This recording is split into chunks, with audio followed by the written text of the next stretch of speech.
La producción de Otra Mañana se comunica con los nuevos Motorola Edge 60 Pro y Motorola Edge 60 Fusion.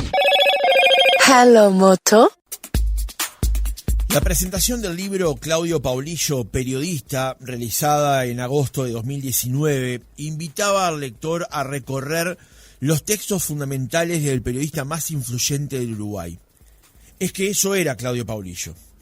Fue director general del semanario Búsqueda por más de 30 años, profesor de periodismo en la Universidad Ort y en la Católica, miembro del comité ejecutivo de la Sociedad Interamericana de Prensa y autor de 2 libros fundamentales, Con los días contados y La cacería del caballero. Fue un liberal a carta cabal, entendía una sola forma de hacer periodismo y su nombre es sinónimo de libertad de prensa.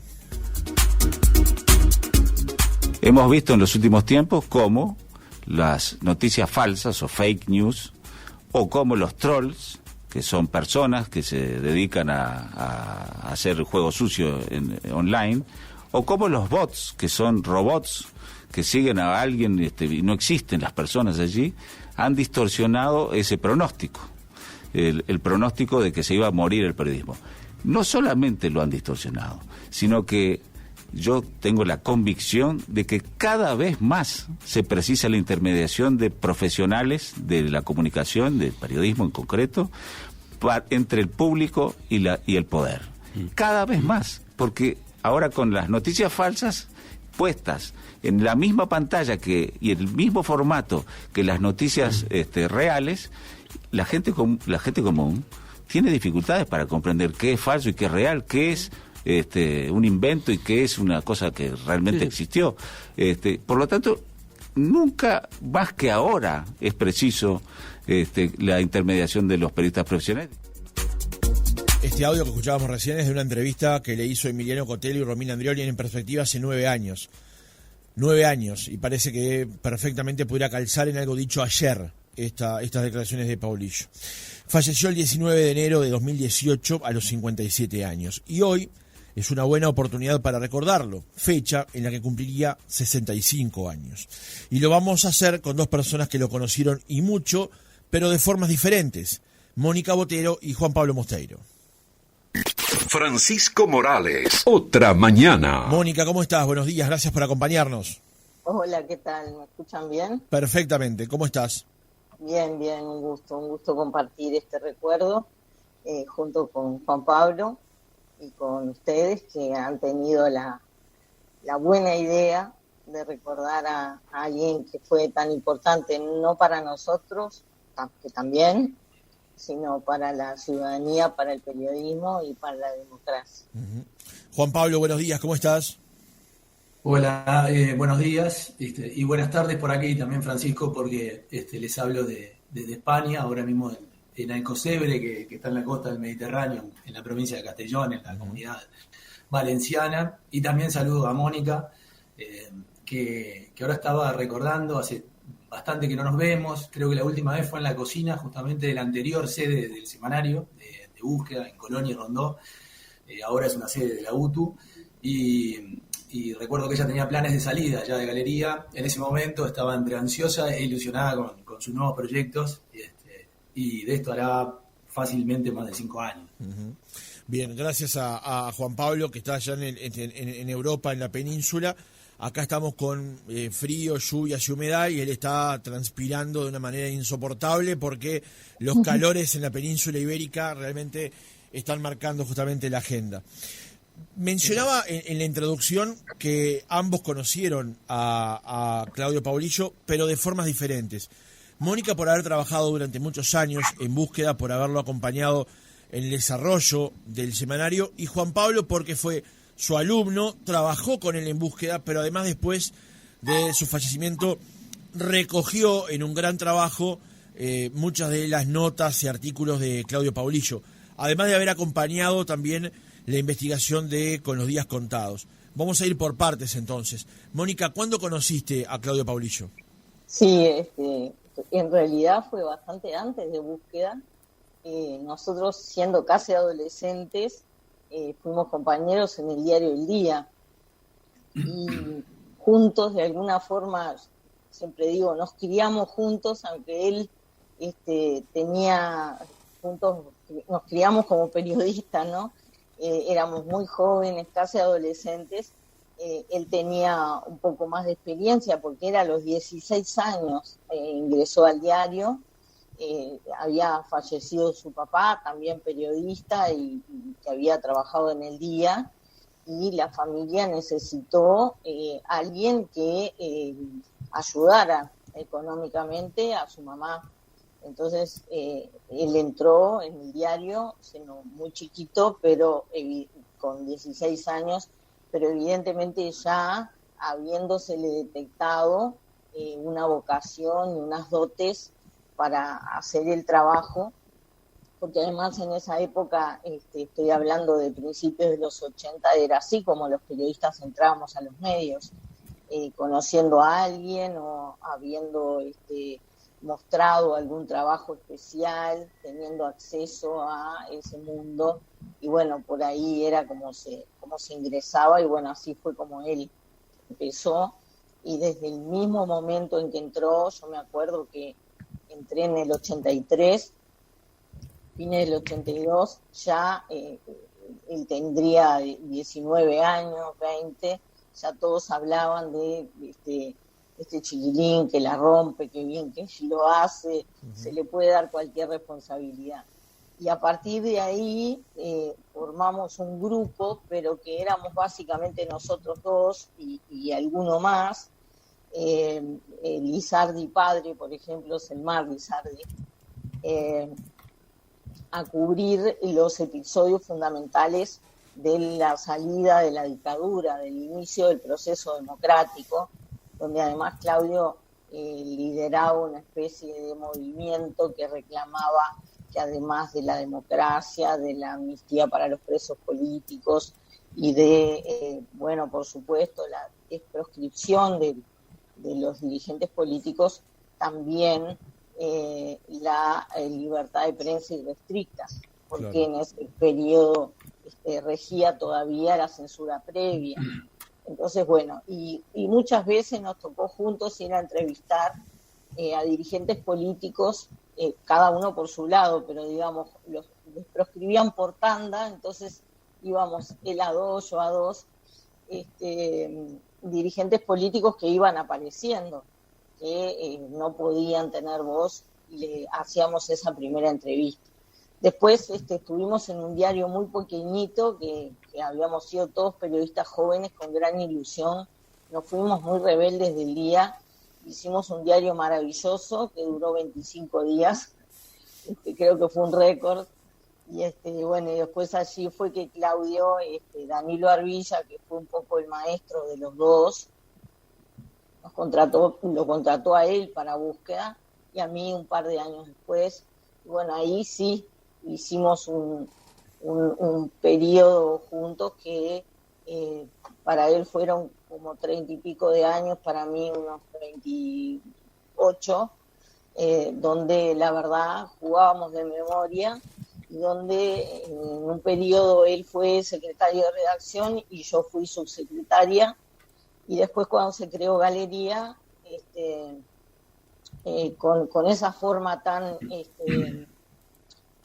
digamos que tenía él, tan directa de decir las cosas, me dijo, bueno, vos ocupate de eso, yo me voy a ocupar de búsqueda, yo de eso no entiendo nada, dale vos para adelante.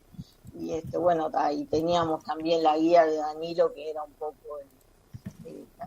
nosotros le decíamos el oráculo, porque era quien consultábamos todas las veces que había alguna situación difícil o complicada. Y bueno, seguimos el resto de nuestra vida juntos, de la de él. Lamentablemente que seguimos, yo por lo menos tengo todos los días, o casi todos, recuerdos muy rebeldes de su muerte, porque me parece una injusticia, pero además una gran pérdida para el Uruguay y para el periodismo del Uruguay. Juan Pablo, en tu caso, ¿cómo fue tus primeros encuentros, tus primeros vínculos con él? Sí, bueno, sí, Mónica se crió periodísticamente junto a Claudio casi de adolescentes. En mi caso me formé como periodista también a su sombra, digamos, como alumno universitario. Claudio llegó a ser amigo, muy buen amigo, pero antes fue profesor universitario, jefe en el semanario Búsqueda, referente, fue mentor, también colega de investigación, como tú decías en el libro Con los días contados, y mucho después también colega docente en la Universidad de Ort y colegas también en la Escuela de Periodismo de Búsqueda, que era un viejo anhelo de ambos. Después, tras su muerte, que como decía, temprana muerte, en 2018, el 19 de enero, un grupo de amigos quisimos homenajearlo también con un libro llamado Claudio Paulillo, periodista, que como tú decías, es una suerte de selección de sus artículos de opinión, una selección bastante opinable y opinada, pero que reúne, creo, la esencia de su obra. También incluye otros materiales como clases, conferencias. Y para darte una primera idea de Claudio, en la presentación de ese libro, que fue en 2019, participaron 3 expresidentes, Sanguinetti, Lacalle y Mujica, un hecho bastante inusual, y tanto más tratándose de un periodista, y más aún tratándose de un periodista tan crítico por momentos con el poder, algo que reconocieron incluso en esa presentación los 3 políticos, lo que creo que también habla, y también habla del legado de Claudio como periodista. Decía Mónica también que, bueno, sí, él entró a trabajar en El Día con 17 años, y un poco fue en homenaje a su padre, Doroval Paulillo, que también era periodista y que falleció bastante joven, a los 39 años, cuando Claudio tenía 14. Y bueno, y desde ese momento el periodismo pasó a formar parte de su vida entera, el periodismo entendido como lo que decías en la presentación, con ese sentido de contrapoder, con ese afán libertario. Y luego otra de las pasiones, que ya hablaremos, también es la de Defensor Sporting, ¿no? Ni que hablar. No puede quedar fuera de la ecuación cuando se habla de Claudio Paulillo, Defensor Sporting, ¿no?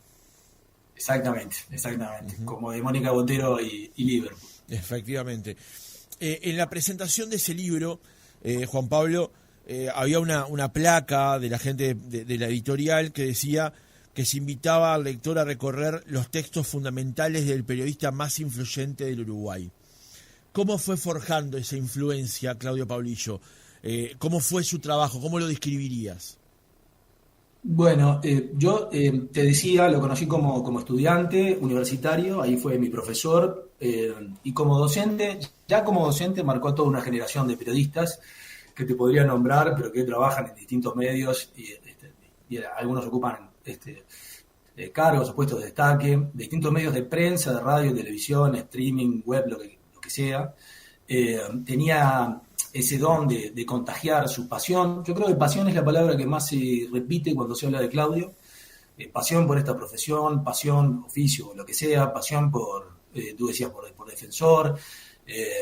Era escucharlo prácticamente y salir a buscar noticias. Eso era lo que contagiaba a él en las aulas y después cuando lo leías, ¿no?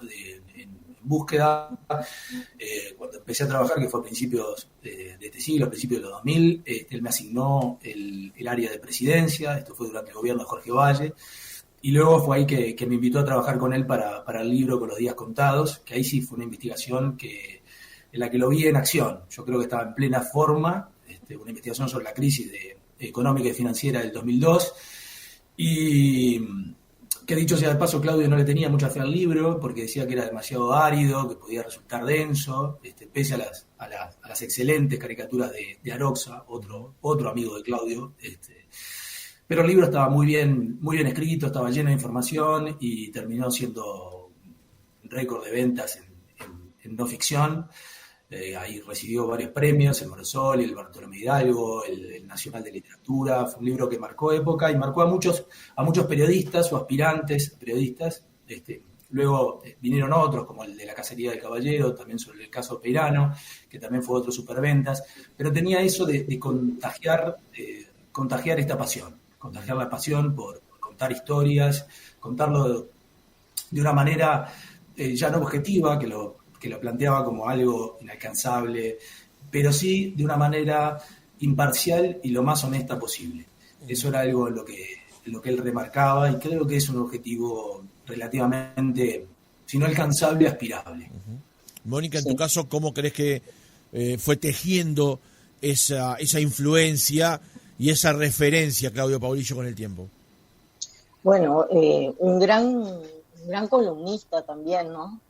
Él formaba opinión sobre temas como columnista independiente, que fue algo que muy importante. Creo que pasaban cosas y mucha gente, lamentablemente antes, Búsqueda tenía mucho más lectores y una audiencia calificada más amplia.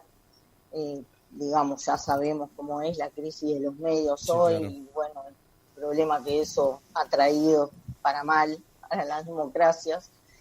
Pero bueno, cuando pasaban cosas, mucha gente decía, vamos a ver qué dice Paulillo en su columna sobre este tema, cómo lo analiza, y realmente siempre te daba una sorpresa en el sentido de que no estaba en un lugar o en el otro, en el blanco o en el negro, en contra o a favor del gobierno. Estaba en el lugar desde donde uno se paraba, miraba todo el panorama y trataba de dar una mirada lo más independiente, pero sobre todo honesta y completa en ese análisis, ¿no?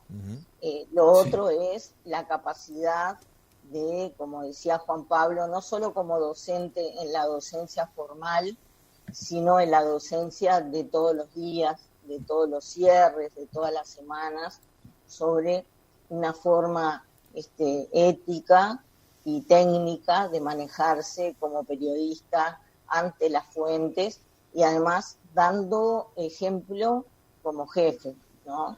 Esto implica defender al que trabaja conmigo, respaldar al que trabaja conmigo y no dejarlo en la vía ante un error. Bueno, hay errores y errores, pero ante una queja de una fuente, por ejemplo, trabajar en el respaldo del profesional, porque si no el profesional se empieza a autocensurar, empieza a tener miedo. Claro. De hablar con fuentes o de tener una autonomía frente a unas fuentes. Son cosas que no solamente siguen siendo vigentes y necesarias, sino que por lo que tú decías, por lo que decía él mismo en esa reproducción de ese audio, es cada vez más necesario, porque cada vez más tenemos la duda de qué es verdad y qué no, y que es un poquito de verdad y un poquito de mentira, que es un poco lo que estamos viendo hoy, con gran apariencia de verdad y de realidad, a partir de las nuevas tecnologías. Entonces, y estoy, por supuesto, totalmente de acuerdo en que el periodismo profesional cada vez se necesita más, ¿no? Una vez charlando con Raúl Ronzoni, yo le reconocía que cada vez que me llegaba a Búsqueda, para mí era tarea fundamental leer a Paulillo, a Tomás Lin y a Daniel Gianelli.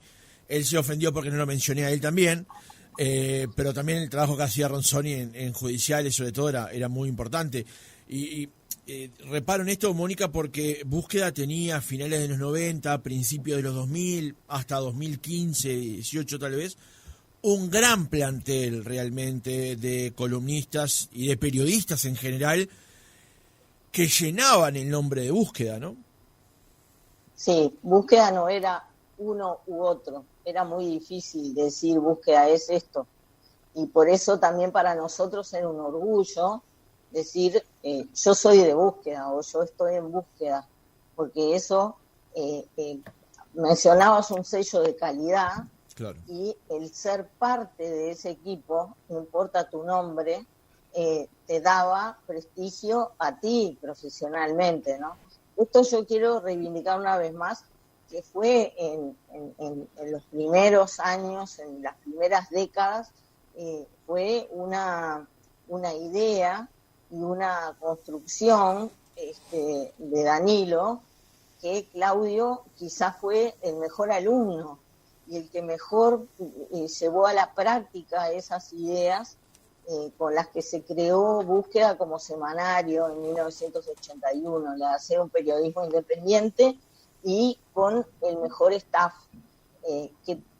con un staff que quisiera trabajar allí porque era respetado profesionalmente, se exigía de alguna forma exclusividad hasta casi los últimos años, porque siempre Danilo decía, si vos tenés 2 noticias, ¿a quién se la das? ¿Al medio que trabajás de mañana, al que trabajás de tarde? Claro. Bueno, vamos a pagar para que vos solo trabajes para uno y puedas allí desarrollar todo lo que sabés.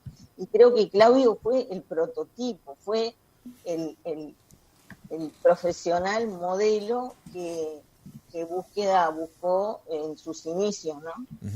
Después lo lideró, sin duda. Juan Pablo, brevemente, como jefe, algo mencionaste ayer al pasar, pero ¿cómo lo describirías como jefe? Bueno, yo quería también hacer una reflexión a propósito de lo que estaban hablando, y es cierto que hoy las redacciones están llenas de gente joven, 20, 30, 40, muchas veces muy, muy bien preparados en términos tecnológicos, en audiencias, en consumos, en inteligencia artificial cada vez más, y creo que todo eso es muy necesario. También creo que Búsqueda mantiene un prestigio.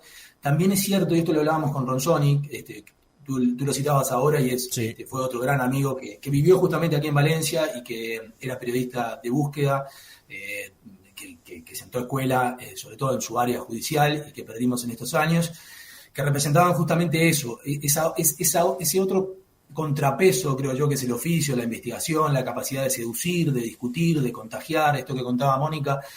Claudio, y ya respondiendo a tu pregunta, en las redacciones generaba mucho, provocaba debates internos, sobre todo los días miércoles, como hoy, de cierre, después de que terminábamos la nota, cerrábamos, y eran clásicos esos encuentros, esas reuniones. Lo que digo es que probablemente falte o se echen falta periodistas de más 50, 60, 70 en las redacciones, con experiencia para transmitir justamente esos otros aprendizajes que se aprenden en otra trinchera, ¿no? Justo estamos hablando de estos periodistas que no se formaron necesariamente en universidades, porque las universidades no existían en ese momento. Además, se hicieron en las redacciones, se hicieron en la calle. Y eso también creo que necesitamos hoy, periodistas que con pasión y honestidad enseñen a pensar y a entender el mundo, y eso se da con el contacto entre las nuevas y esas otras generaciones, ¿no? De las que estábamos hablando recién. Y después recuerdo, tengo una imagen grabada, que pasé un día de tantos por su oficina a tomar un café y a planificar una de las clases que íbamos a dar en la escuela de periodismo, y bueno, su escritorio estaba atestado de papeles, periódicos, libros, y yo veía en sus ojos, en su cara, que seguía intacta esa pasión y esa sonrisa, esa media sonrisa que tenía Claudio, a veces un poco irónica.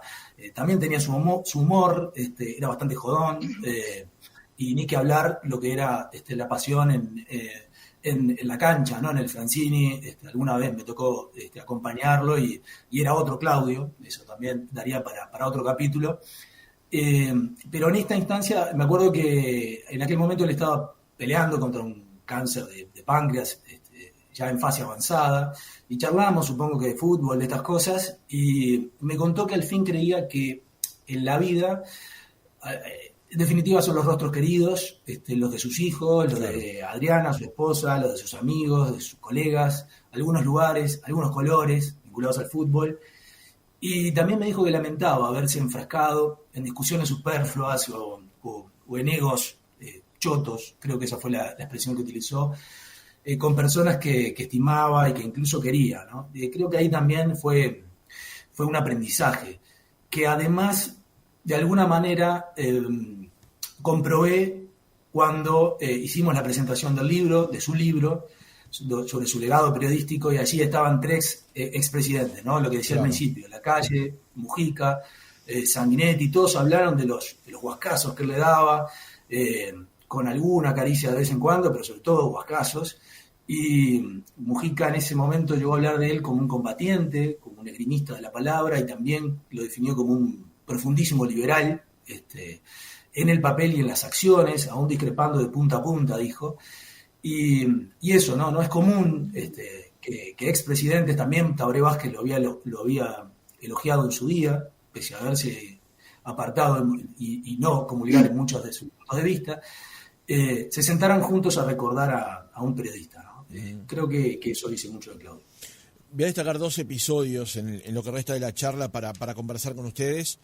En el caso de Mónica, quería preguntarte por cómo vivió Claudio Paulillo el episodio del juicio hacia los años 2000 con Federico Fasano, porque allí había una controversia muy clara con respecto a procedimientos y a formas, y se terminó consustanciando justamente en un arbitrio judicial. ¿Cómo recordás ese episodio, Mónica? Y bueno, fue tremendamente removedor dentro del semanario, porque no estábamos acostumbrados.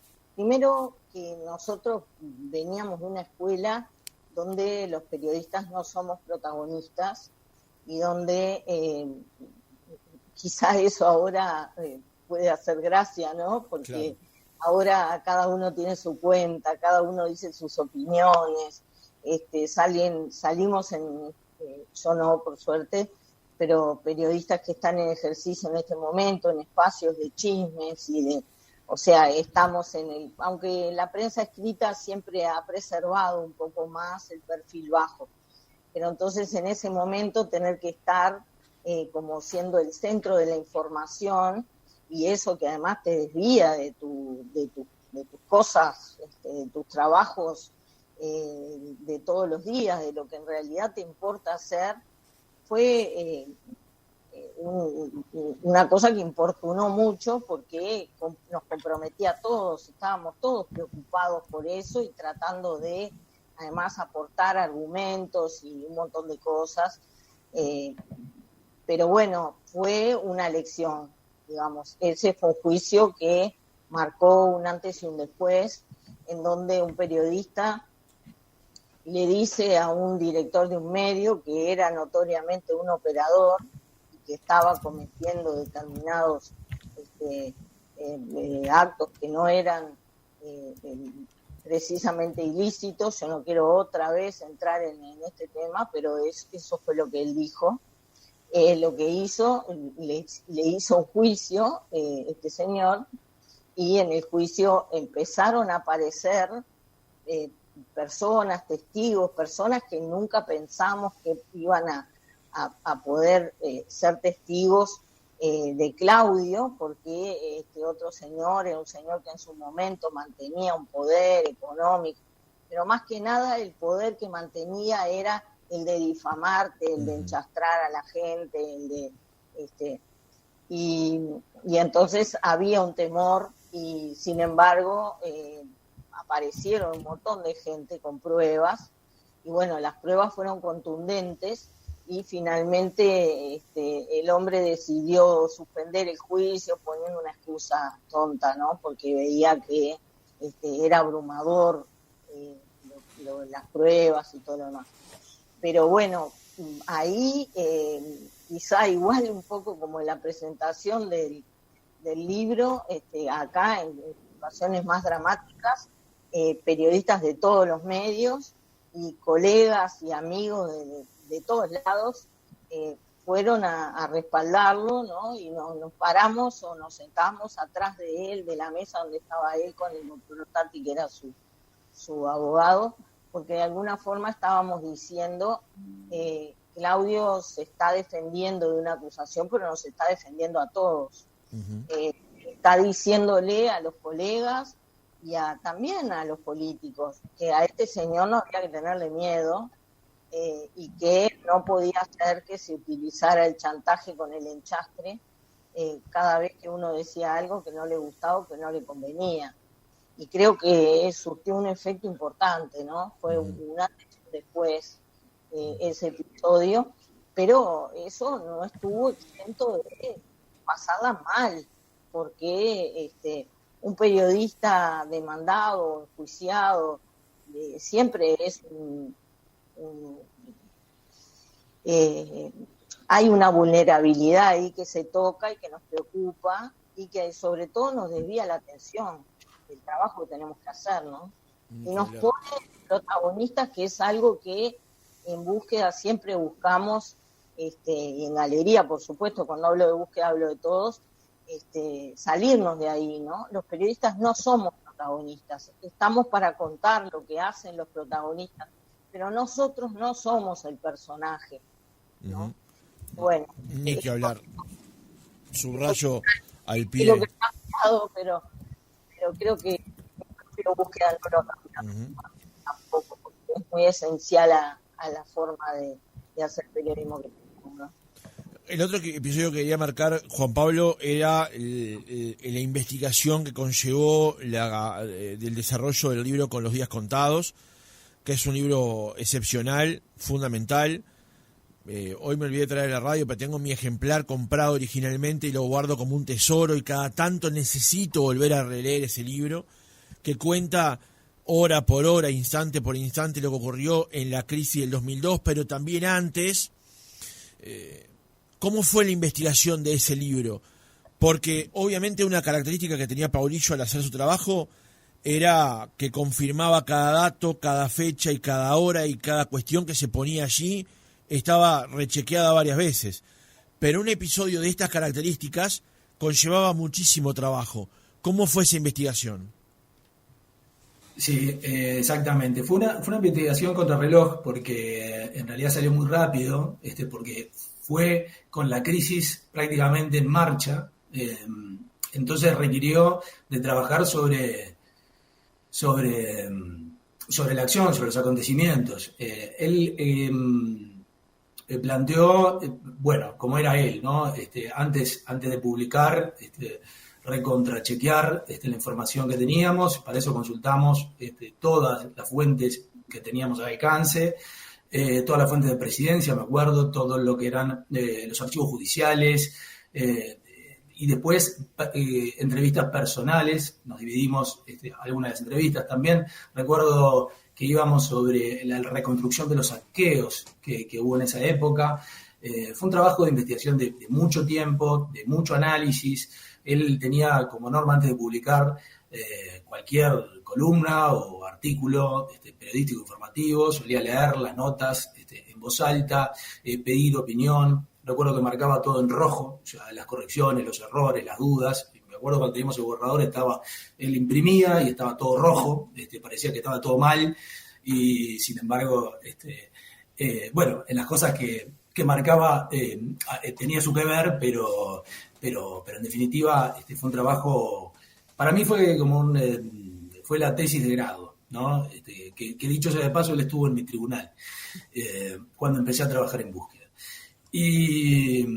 Y también otra característica que tenía y que la aplicó en este libro es que defendía sus ideas con fuerza, como decía Mónica, pero aceptaba también las críticas con humildad, o sea, sabía corregirse con argumentos. Por ejemplo, en un momento, para algún capítulo en particular, íbamos para un lado y no tenía problema en recular si no teníamos la información suficiente o si teníamos argumentos suficientes como para ir en sentido contrario, ¿no? Esas eran algunas de las características que destacaban a Claudio, que enseñaba eso, que el periodismo no es una ciencia exacta. En ese sentido, como también decía Mónica, fue muy generoso con los jóvenes, con los aspirantes a periodistas. En ese momento yo me estaba formando, ya te digo, era como jugar con el 10, ¿no? El 10 del equipo que te llama y te dice, vas a jugar acá al lado mío, y era una responsabilidad y fue un peso grande, y sentir que además estaba vistiendo la camiseta de búsqueda, por más que era un trabajo que no era puramente de búsqueda, pero que además generó mucha información, o sea, estaba cargado de información. De hecho, en ese tiempo marcó la agenda la propia publicación de los contenidos avanzados y después publicados en ese libro. Fue un trabajo increíble. Y él, insisto, tenía ese magnetismo, seducía, contagiaba pasión, se leía absolutamente todo, hasta la publicidad. Le gustaba ver en página, además por esa necesidad del papel, pero también por ver cómo cada uno de los medios de la época, por ejemplo, privilegiaban la información. No le gustaba tanto el portal porque después se diluye la información y no se sabe cuál fue el criterio de selección de las noticias o de las informaciones. Y bueno, ese fue un poco el trabajo con él, bajo esa máxima que ahora me hace acordar también Mónica, de lo que decía Arvilla, de que el periodismo siempre, los periodistas en la primera fila y nunca en el escenario, ¿no? Después, cuando nos dimos el gusto de compilar su libro póstumo, de Claudio Paulillo, periodista, también lo mismo. Fue una selección también arbitraria, como decía, de sus 40 años de periodismo, pero además como sintiendo su voz permanente, después de haberlo escuchado tantas veces, y confirmando no solamente esa otra parte ya como columnista, ¿no? Para el libro como investigador en profundidad, y luego como columnista, más que de conseguidor de noticias, que también hay un dato que a mí me llamó la atención, que en esos años en búsqueda, jueves tras jueves, la página 2, Claudio se convirtió en un analista referente del país, y lo curioso es que lo hacía desde la opinión, no tanto de la información, y a él mismo le llamaba la atención, humildemente, que la agenda muchas veces se marcara desde ese lado, que es poco común. Generalmente lo que marca la agenda es la noticia, la información, pero había gente que efectivamente compraba el semanario para leerlo o para empezar por él, ¿no? Esas fueron algunas de las características de él como periodista.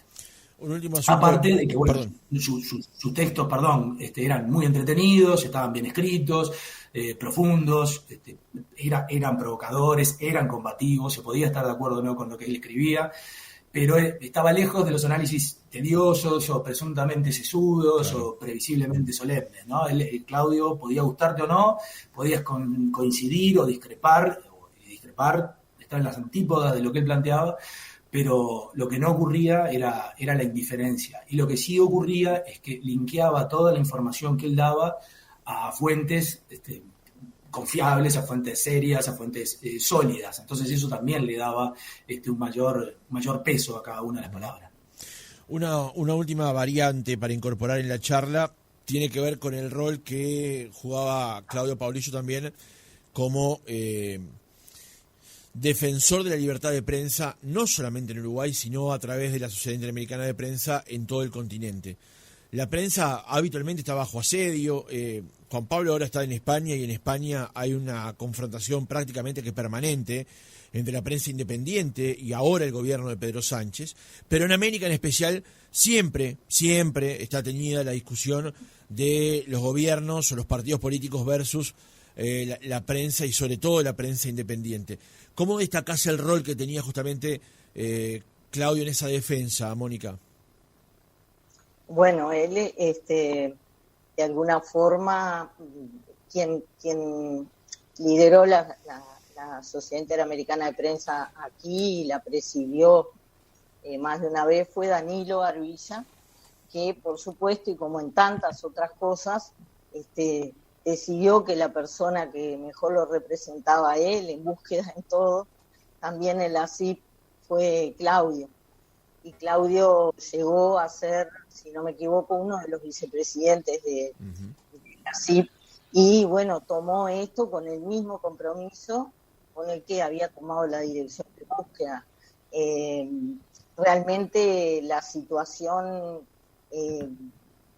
es grave siempre. Nosotros la vivimos muy poco. Para nosotros, en este país, desde que volvió la democracia, creo que nadie puede decir que optar por ser periodista es una opción de vida, donde tu vida va a correr peligro. Creo que tenemos ese privilegio. Pero en América Latina, en el resto de América Latina, hay situaciones muy dramáticas que se vienen arrastrando desde hace décadas, ¿no? Como por ejemplo en México, sobre todo en zonas alejadas de las capitales de los países, en algunos estados de Brasil, ni que hablar en Colombia. Bueno, en Venezuela no podemos decir que exista periodismo profesional independiente, en México, en algunos estados de México, pero también ha sucedido en Perú, según según los periodos históricos, donde los periodistas han su vida ha corrido riesgos y donde han perdido la vida y siguen perdiendo la vida. Entonces, bueno, ese compromiso de Claudio con este tema llamó mucho la atención de la CIP, que lo han requerido muchas veces para plantearlo y para generar conocimiento sobre cómo deben accionar no solamente organizaciones como la CIP, sino también cómo reclamar a los propios gobiernos protección para estas actividades. Lamentablemente estamos lejos de esto, pero bueno, también es verdad, se ha complejizado todavía más la situación con periodistas que son no de medios, sino de canales propios, de redes sociales, lo cual los deja, creo que todavía más expuestos a sufrir represalias de organizaciones criminales o de personas que prefieren que determinadas voces no existan, ¿no? En ese sentido, sin duda, dejó una marca. Juan Pablo, ¿tu mirada sobre este punto? Sí, bueno, por eso insistía con ese episodio del homenaje a Claudio, por parte de 3 o 4 presidentes, si sumamos a Vázquez, en su día también, en la calle, Mujica, Sanguinetti, que se junten para homenajear a un periodista es algo impensable. Por ejemplo, hoy, como tú decías, y desde hace tiempo en España y en otras tantas partes del mundo, es algo que me parece que no es tan común, no es nada común, es bastante insólito que suceda y que habla de la figura de Claudio, ¿no? Eso por un lado. Y sin duda comparto contigo lo que decías en la presentación. Estamos hablando de uno de los periodistas más influyentes del último medio siglo en Uruguay, y también de un defensor de esto que decía, de causas que pueden sonar, yo creo que cada vez menos aburridas, pero hasta hace poco tan aburridas como centrales para la convivencia civilizada, como es la democracia, la libertad de expresión, el derecho a la información, la diversidad política, la separación de poderes, las elecciones libres, la república, ¿no? De esto se cansó de escribir y se cansó de hablar Claudio en cuánta oportunidad tuvo, ¿no? Y hacia eso también iba enfocado en los últimos años, a la defensa de esos valores. Mónica Botero, gracias por acompañarnos este rato para recordar la figura de Claudio Paulillo. Un gusto y un saludo a Juan Pablo, que hace tiempo no nos vemos y bueno, ahora la distancia tampoco nos permite. Lo mismo, un abrazo grande. Gracias, Juan Pablo. Y gracias por la invitación.